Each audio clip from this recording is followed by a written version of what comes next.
أعوذ بالله من الشيطان الرجيم بسم الله الرحمن الرحيم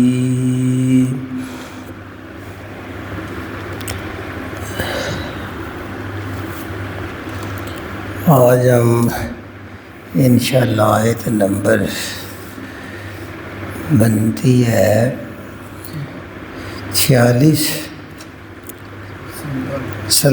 سے پڑھیں گے۔ قُلْ أَرَأَيْتَكُمْ إِنْ آتَاكُمْ عَذَابُ اللَّهِ بَغْتَةً أَوْ جَهْرَةً هَلْ يُهْلَكُ إِلَّا الْقَوْمُ الظَّالِمُونَ۔ قُلْ، اے نبی کریم صلی اللہ علیہ وسلم ان کو بتا دیں، ان سے کہیں آرأیتکم، کیا رئیتا دیکھنا تم کیا تم دیکھتے نہیں؟ کیا تم آنکھیں نہیں کھولتے؟ کیا تم غور و فکر نہیں کرتے؟ ان اگر آتاکم آ جائے تم پر عذاب اللہ کا عذاب، اگر تم پر اللہ کا عذاب آ جائے بغتتاً اچانک، بغیر اطلاع کے، تم رات کو سوئے ہوئے ہو اور تمہارا کام تمام ہو جائے، دن کو تم کیلولہ میں ہو، سوئے رہ جاؤ، یعنی اچانک اللہ کی طرف سے تمہارے اوپر عذاب آ جائے، او یا جہرتاً کھلا عذاب آئے، ڈنکے کی چوٹ پر آئے، پہلے بادل بنے، طوفان چلے یا وارننگ دی جائے، اللہ جس طرح کا عذاب چاہے تو اچانک لے آئے، چاہے تو ساری پہلی قوموں پر دونوں طرح کے عذاب آئے۔ وہ رات کو سوئے ہوئے تھے تو بس سوئی رہ گئے، بعض قوموں پہ دن کو کیلولہ کر رہے تھے، آرام میں تھے، تباہ ہو گئے، اور بعض کو 3 دن ملے، کسی کو کچھ دن ملے اور تباہ کر کے رکھ دیا۔ اگر تم پر اللہ کی طرف سے اچانک عذاب آ جائے یا کھلا عذاب آ جائے تو تم غور نہیں کرتے، کون یہلک اللہ کیا جائے گا۔ اب 2 ہی فریق ہیں ادھر، ایک ہیں کہ اللہ کی طرف بلا رہے ہیں، بھئی اللہ وحدہ لا شریک کی طرف آ جاؤ، اللہ کی کتاب نازل ہو رہی ہے، اس میں یہ ہدایت ہے، اور ایک تم ہو کہ شرک کر رہے ہو اور اتنے معبود بنائے ہوئے ہیں، اس طرف نہیں آتے، تو تم شرک کر کے جو ظلم کر رہے ہو تو وہ ظالم ہو۔ اب کون ہلاک ہوگا؟ یہلک، کون ہلاک ہو جائے گا؟ الا القوم الظالمون، سوائے ظالم قوم کے۔ جب بھی عذاب آیا ہے، پوری تاریخ ہمیں قرآن بتا رہا ہے، تو ظالموں پر آیا ہے۔ اللہ اپنے وقت کے نبی کو اور اس کے ماننے والوں کو وہاں سے نکل جانے کا حکم دیتا ہے اور پیچھے قوم کو تباہ کر کے رکھ دیتا ہے۔ لہذا اتنا تو غور کر لو کہ قُلْ أَرَأَيْتَكُمْ، کیا تم اتنا بھی نہیں غور کرتے؟ ان آتاکم، اگر آ جائے تم پر عذاب اللہ بغتتاً اللہ کا عذاب اچانک، او جہرتاً یا کھلا آ جائے، هل یہلک، کون ہے جس کو ہلاک کیا جائے گا؟ الا القوم الظالمون، سوائے ظالم قوم کے، اور کس کو ہلاک کیا جائے گا؟ آگے اللہ رب العزت ان 2 آیات میں پوری دنیا کا نقشہ، کامیابی ناکامی یہ بتا دیتے ہیں، کیونکہ جب اللہ رب العزت نے انسان کو پیدا کیا ہے تو اس کی روح میں بھی الہام کیا ہوا ہے، اس کو گناہ اور نیکی کا اس کی فطرت میں، جبلت میں یہ احساس ہے۔ پھر اللہ رب العزت نے اپنے انبیاء اور رسولوں کو بھیجا، تو بہت ساری قومیں پیچھے ہم پڑھ رہے ہیں، نبیوں کو بھی خدا بنا لے، کوئی ان کے پیچھے لگ گئے، ان سے مانگنے لگ گئے۔ اللہ نے پورا نقشہ نبیوں کا بھیج دیا تاکہ قیامت تک کے لوگ جو ہیں انہیں صحیح صراط مستقیم کا پتہ چل جائے۔ اب اللہ مخاطب تو ہیں نبی صلی اللہ علیہ وسلم سے اور اس وقت کے جو مکے میں موجود لوگ ہیں، لیکن قیامت تک کے لیے رہنمائی ہے۔ وما اور نہیں نرسلو ہم بھیجتے المرسلین رسولوں کو، عام رسولوں کو دنیا میں نہیں بھیجتے، تمہارے اندر سے ہم جو رسول مبعوث کر دیتے ہیں، ایک بندے کو منتخب کرتے ہیں، جبریل اس کے پاس آتا ہے اور وہ میرا رسول بن جاتا ہے، پیغام پہنچانے والا۔ تو اس کا مقصد کیا ہوتا ہے؟ ہم کسی رسول کو بھی نہیں بھیجتے، نہ کھڑا کرنے کے لیے، نہ وہاں کوئی پہاڑ سونے کے بنانے کے لیے۔ ہم رسول بھیجتے ہیں الا سوائے صرف ان کے یہ کام ہوتے ہیں، مبشرین، وہ خوشخبریاں دیتے تھے، ومنذرین، اور ڈراتے تھے۔ یعنی وہ آ کے جو جہالت میں ڈوبی قوم ہوتی ہے، اب ان کو اصلاح کی ضرورت ہوتی ہے، جس طرح بیمار بندے کو ڈاکٹر کی ضرورت ہوتی ہے، اس لیے وہ روحانی طور پر مردہ ہو چکے ہوتے ہیں، وہ ظلمت کے اندھیروں میں، برائیوں کے اندھیروں میں ڈوبے ہوتے ہیں۔ تو اللہ رب العزت طبیب کی صورت میں، روحانی ڈاکٹر کی صورت میں نبی بھیجتے ہیں، اور جو بھی ان کو کہتے ہیں یہ حق ہے جو ہم لے کے آئے ہیں، اگر آپ نے اس کو مان لیا تو تمہیں خوشخبری ہے، یہ دنیا بھی اور آخرت بھی ہمیشہ کے لیے جنت تمہاری ہوگی، اور اگر تم اس پہ عمل نہ کیا، اپنی من مانی کرتے رہے، تو وہاں کا عذاب بڑا سخت ہے۔ یہ وہ خبردار کرتے رہے۔ آگے اللہ کہتا ہے فمن، پس جو بندہ آمنا، ایمان لے آیا۔ ایمان کا تعلق دل سے ہوتا ہے۔ نبی کی تعلیم سن کے، رسول کی، جس کے دل کی حالت بدل گئی اور اس کے دل میں یقین پیدا ہو گیا، تو وہ ایمان والا ہو گیا۔ فمن، پس جس نے آمنا، ان رسولوں پر ایمان لے آیا، وَأَصْلَحَ، اور اپنے آپ کو سنوار لیا،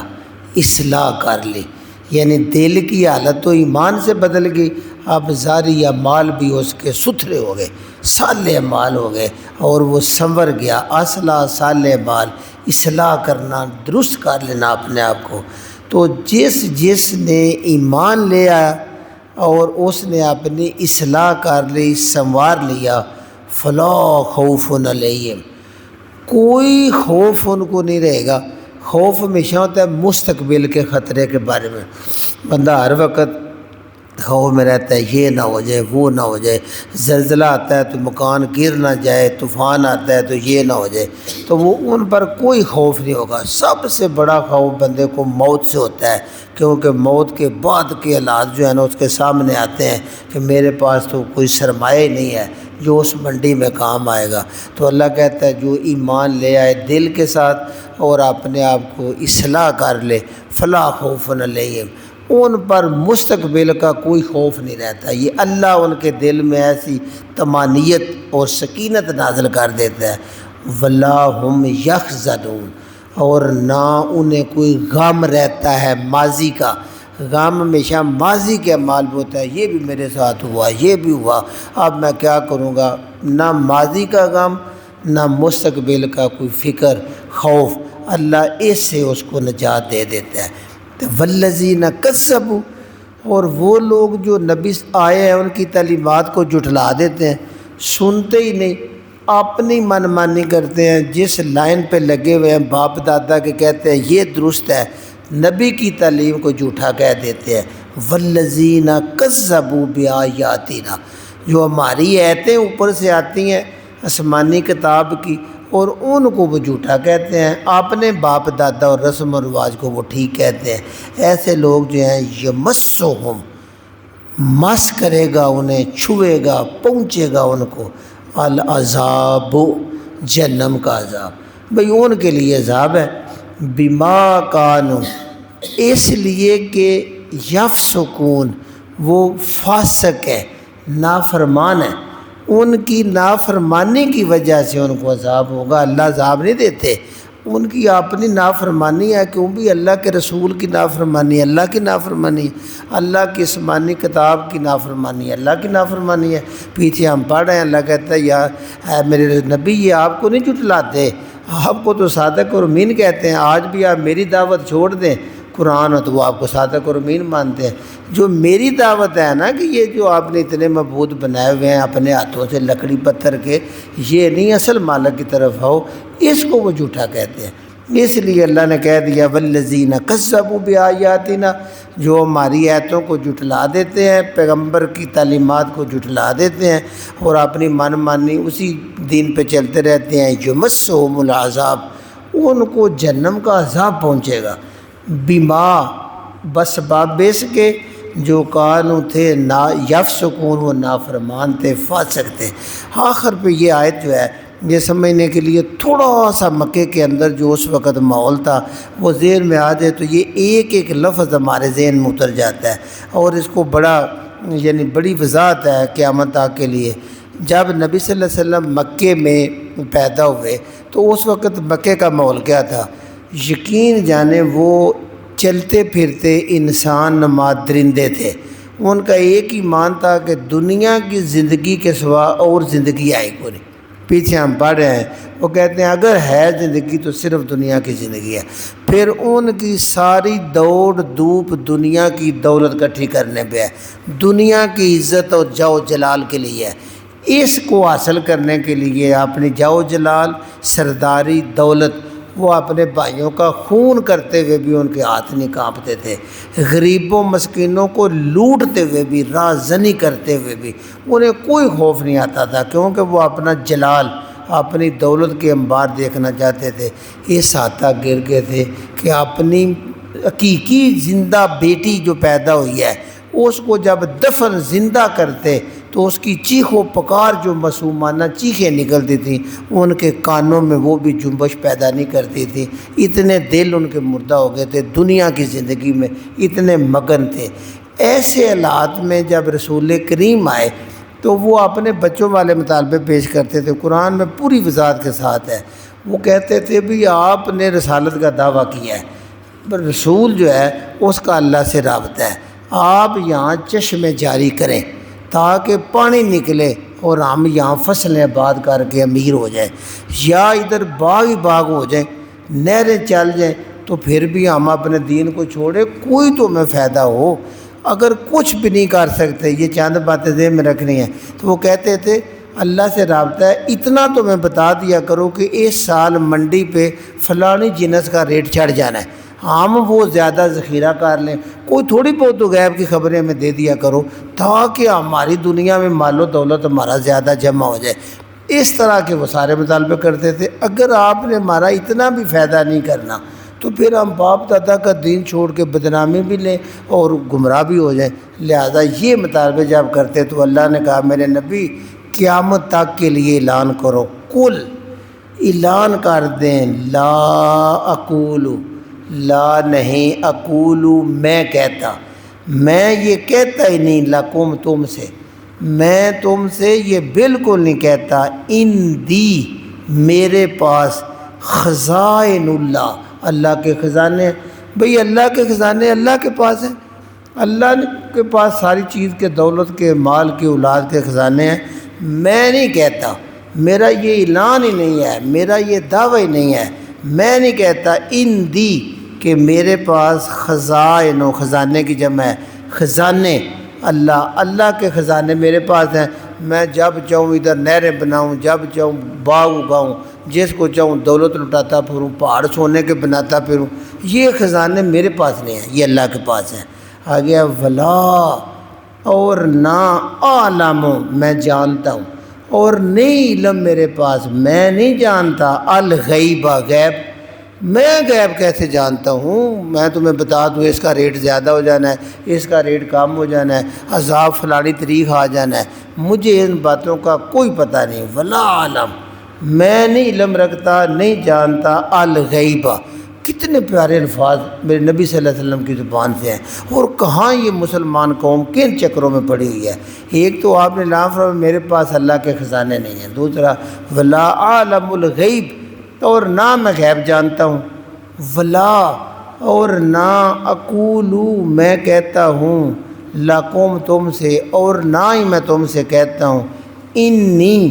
بے شک میں مالکن، فرشتہ ہوں، میں تم سے یہ بھی نہیں کہتا کہ میں نورانی مخلوق ہوں، میں بھئی ادھر پیدا ہوا ہوں، آمنہ کا لال ہوں، عبداللہ کا بیٹا ہوں، میرا دادا عبد المطلب ہے، میں ادھر ہی آپ کی طرح رہتا ہوں۔ اللہ مجھ پہ وحی نازل کرتے ہیں، میں اس وحی کی وجہ سے اللہ کا رسول ہوں۔ اس کے علاوہ نہ میں کوئی الوہیت کا دعویٰ کیا ہے کہ میں اللہ نے خزانے مجھے دے دیے ہیں اب میں ان پہ منمندی کروں، نہ مجھے غیب کی خبریں میں دیتا ہوں۔ مسلم شریف کی حدیث ہے، ایک لمبی حدیث ہے لیکن اس کے آخری الفاظ ہیں امی عائشہ صدیقہ رضی اللہ تعالیٰ عنہا کہتی ہیں کہ جو بندہ ان 3 چیزوں کو زبان پہ لاتا ہے یا عقیدہ رکھتا ہے وہ اللہ پر بہت بڑا جھوٹ باندھتا ہے۔ ان میں ایک یہ ہے جو یہ کہتا ہے کہ نبی صلی اللہ علیہ وسلم نے اپنی آنکھوں سے اللہ کو دیکھا ہے،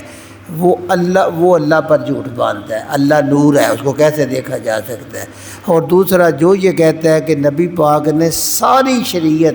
قرآن ہم تک نہیں پہنچایا، کوئی خاص چیزیں اپنے پاس رکھی ہیں، وہ بھی اللہ پر جھوٹ باندھتا ہے۔ آپ نے من و عن زیر زبر تک اللہ کا پیغام لوگوں تک پہنچا دیا ہے۔ اور تیسرا اللہ پر وہ جھوٹ باندھتا ہے جو یہ کہتا ہے کہ نبی پاک کل کے بارے میں جانتے ہیں۔ اللہ کے نبی صلی اللہ علیہ وسلم نے کھلا اعلان کر دیا میں فرشتہ بھی نہیں ہوں،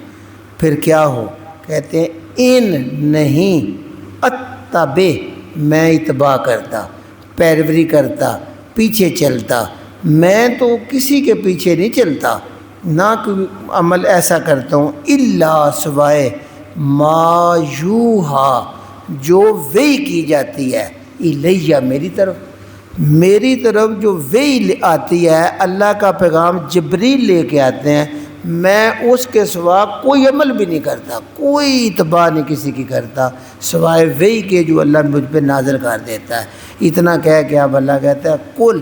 یہ بھی اعلان کر دو جب اللہ کی طرف سے وحی آئے، جبریل اللہ کا کلام آ جائے تو پھر بندے کے اندر نور پیدا ہوتا ہے، اس کی آنکھوں کے سامنے روشنی آتی ہے اور جہالت میں سیدھا راستہ نظر آنے لگتا ہے۔ تو گویا اللہ کی طرف سے قرآن یہ اتنا بڑا علم ہے، قرآن بھی نور، میرے نبی بھی نور، ان کی صفت نور ہے، یہ جہالت میں روشنی کی طرح ہے، یہ سیدھا راستہ دکھانے کے لیے ہے۔ تو اعلان کرو ال یستوی، کیا برابر ہو سکتے ہیں الاعمیٰ، جو نبینا ہوتا ہے اندھا وہ، والبصیر، اور دیکھنے والا، کیا نبینا اور دیکھنے والا، نبینا اور بینا، کیا یہ دونوں برابر ہو سکتے ہیں؟ بھئی ہم پہ نور نازل ہوتا ہے، ہم پہ کتاب کی روشنی نازل ہوتی ہے، ہم ان روشنی کو دیکھ کے ہم وحی کی پیروی کرتے ہیں تو ہم دیکھنے والے ہیں۔ اور جو وحی کو نہیں مانتے، قرآن کے نور پہ عمل نہیں کرتے، وہ جہالت میں اندھیرے میں ٹامک ٹوئیاں مار رہے ہیں، یہ دونوں کبھی برابر نہیں ہوتے۔ یہاں جو ہے نا دیکھنے والے سے مراد اہل حق ہیں، علم والے ہیں، اور جو نبینے ہیں ان سے مراد جاہل ہیں، ان سے مراد اہل باطل ہیں، یہ کبھی بھی دونوں برابر نہیں ہوتے۔ آخر پہ کہہ دیا افلا، کیا نہیں تتفکرون،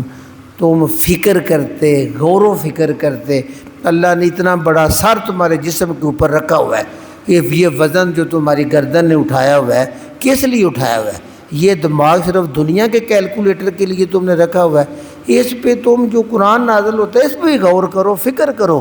تاکہ جب تم غور کرو گے تو تمہیں آخرت کی فکر پیدا ہو جائے گی، اور جب آخرت کی فکر ہوگی تو تمہاری آنکھیں کھول جائیں گی۔ یہ قرآن اور نبی نور کے طور پہ تمہارے سامنے آخرت کے دروازے کھول دیں گے۔ لہذا نبی کا کہنے کا مقصد ہے رسول اس لیے نہیں آتا کہ وہ خزانے دنیا کے تم دنیا دار بن گئے ہو، ادھر نہریں چلائے اور تمہاری کھیتی باڑی اور مال و دولت بڑھ جائے، ادھر جو وہ پہاڑ سونے کے کرتا رہے یا تمہیں ریٹ بتاتا رہے کہ اس کے زیادہ ہیں۔ رسول آتے ہیں دلوں میں اللہ کا تعلق اور نور پیدا کرنے کے لیے،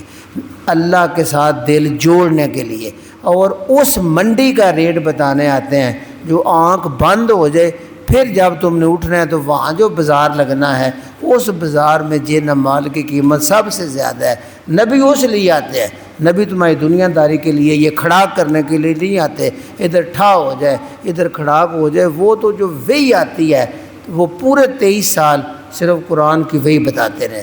اس پہ تم نے غور و فکر کرنا ہے۔ جب غور و فکر کرو گے خود تو انشاءاللہ نتیجے پہ پہنچ جاؤ گے۔ اس کو ایک بات دہرائیے جی، قل ارائیتکم، کیا تم نے کبھی غور نہیں کیا، ان آتاکم عذاب اللہ، اگر تم پر اللہ کا عذاب آ جائے بغتتاً، اچانک تمہیں پتہ ہی نہ چلے اور عذاب آ جائے، او جخرتاً، یا کھلم کھلا اللہ کا عذاب آئے، حال یہلکو، کون ہلاک ہوگا، کس کو ہلاک کیا جائے گا، الا القوم الظالمون، صرف ظالم قوم کو ہلاک کرتا ہے اللہ تعالیٰ، اپنے ماننے والوں کو بچا لیتا ہے، چاہے وہ انہیں کشتی بنا کے نوح علیہ السلام کی طرح ان پہ سوار کرنا پڑے، اللہ بچا لیتا ہے۔ وما نرسل المرسلین، ہم رسولوں کو نہیں بھیجتے الا سوائے ان کے ذمہ یہ کام ہوتا ہے مبشرین، اہل حق کو خوشخبریاں دے دو، جو تمہارے ساتھ تمہاری بات مان لے ان کو خوشخبریاں دو، ومنذرین، اور جہنم کی آگ سے ڈراتے رہو، بھئی آنکھیں بند ہونی ہیں تو یہ کوئی مٹی میں مٹی نہیں ہونا، یا جنت ہے یا جہنم ہے، ایک پہ جانا ہے۔ فمن آمن، پس جو لوگ ایمان لے آئے، ایمان کا تعلق دل سے ہے، دل کی دنیا بدل لے، نبی کی تعلیمات پہ آمین کہہ دیں، آمنا واصلح، پھر اپنی اصلاح کر لیں، اپنے آپ کو سنوار لیں، نبی کی سنت کے مطابق عمل کریں، فلا خوف علیہم، ان پر کوئی اگلا مستقبل کا خوف نہیں ہوتا، ولا هم یحزنون، اور نہ انہیں کوئی ماضی کا غم رہتا ہے، اللہ پچھلے گناہ معاف کرتا ہے، اگلی امید دلاتا ہے، ان کے دل میں نور پیدا ہو جاتا ہے۔ والذین کذبوا بآیاتنا، اور رہی دوسرا فریق جو ہماری آیتوں کو جھٹلاتا ہے، قرآن کی آیتیں نازل آ رہی ہیں وہ نہیں مانتا، اپنی من مانی کی زندگی گزارتا ہے، یمسہم العذاب، ان کو عذاب پہنچے گا، بما کانوا یفسقون، بسبب اس کے جو وہ فسق کرتے ہیں، نافرمانی کرتے ہیں، نبی کی بات نہیں مانتے۔ تو قل میرے نبی آپ ان کو کھلم کھلا بتا دو، مجھ سے یہ امیدیں نہ رکھو کہ میں پہاڑ سونے کے بنانے آیا ہوں یا تمہاری دنیا سنوارنے، میں نے کبھی دعویٰ نہیں کیا میں اللہ کے خزانے لے کے آ گیا ہوں، میں تمہیں امیر کرنے کے آ لیا ہوں، میں تمہارے لیے کھڑا کرنے آیا ہوں، نہیں۔ قل میرے نبی اعلان کر دو، لا اقول لکم، میں تم سے یہ کہتا ہی نہیں، عندی خزائن اللہ، کہ میرے پاس اللہ کے سارے خزانے آ گئے، میرا یہ دعویٰ ہی نہیں، ولا عالم الغیب، اور نہ میں غیب کو جانتا ہوں، ولا اقول لکم، اور نہ میں تم سے یہ کہتا ہوں انی ملک، کہ میں کوئی فرشتہ ہوں، نورانی چیز ہوں، میں تو اللہ کا بندہ ہوں اور مجھ پر وحی آتی ہے، تو لہذا یہی آپ بھی گواہی دیں گے، اشہد اللہ الہ الا اللہ وحدہ لا شریک لہ واشہد ان محمدً عبدہ ورسول، میں اللہ کا بندہ اور رسول ہوں، لہذا میں فرشتہ نہیں ہوں، فرشتے تو میری دربانی کرتے ہیں، یعنی فرشتے سے بہتر انسان بننا ہوتا ہے، انسان میں درد ہے، فرشتہ مجھ کو کہنے سے میری تحقیر ہوتی ہے، اگر بندے کو فرشتہ کہا جائے تو حقیقت میں اس کو نیچے کرایا جاتا ہے، میں مسجود ملائک ہوں، مجھے انسان رہنے دو، کامل انسان کے سامنے فرشتے وہ تو اس کے دربان ہوتے ہیں، لہذا انسانیت پہ پہنچنا بہت بڑی معراج ہے اللہ کے ہاں، میں فرشتہ نہیں ہوں۔ ان اتبع، نہیں میں اتباع کرتا، نہیں میں چلتا پیروی کرتا، الا سوائے ما یوحی الیہ، میری طرف جو وحی آتی ہے میں اسی کی اتباع کرتا ہوں، اس کے علاوہ میں کوئی کام نہیں کرتا، لہذا کل یہ بھی اعلان کر دو جب وحی آ جائے تو اس سے بہتر کوئی نور نہیں، اس سے بہتر کوئی رہنمائی نہیں، آج بھی وہ نور ہمارے سامنے قرآن کی شکل میں موجود ہے، کہہ دو هل یستوی، کیا برابر ہو سکتے ہیں، الاعمی، اندھے جنہوں نے آنکھیں بند کی ہوئی ہیں، قرآن کھولتے نہیں، اپنی آنکھوں میں نور نہیں بھرتے، والبصیر، اور دیکھنے والے، جب وحی آتی ہے تو اللہ رب العزت علم کے موتی بکھیر دیتے ہیں، دل آنکھیں ان کے سامنے سیدھا راستہ کھل جاتا ہے، اور جو اس سے دور ہو جاتے ہیں وہ جہالت کے اندھیرے میں ہوتے ہیں، لہذا دیکھنے والے اور نبینے یہ کبھی بھی برابر نہیں ہوتے، یہ حق اور باطل کی بات ہے۔ افلا تتفکرون، کیا پھر بھی تم کوئی غور و فکر نہیں کرتے؟ سبحان ربک رب العزت عما یصفون وسلام علی المرسلین والحمد للہ رب العالمین۔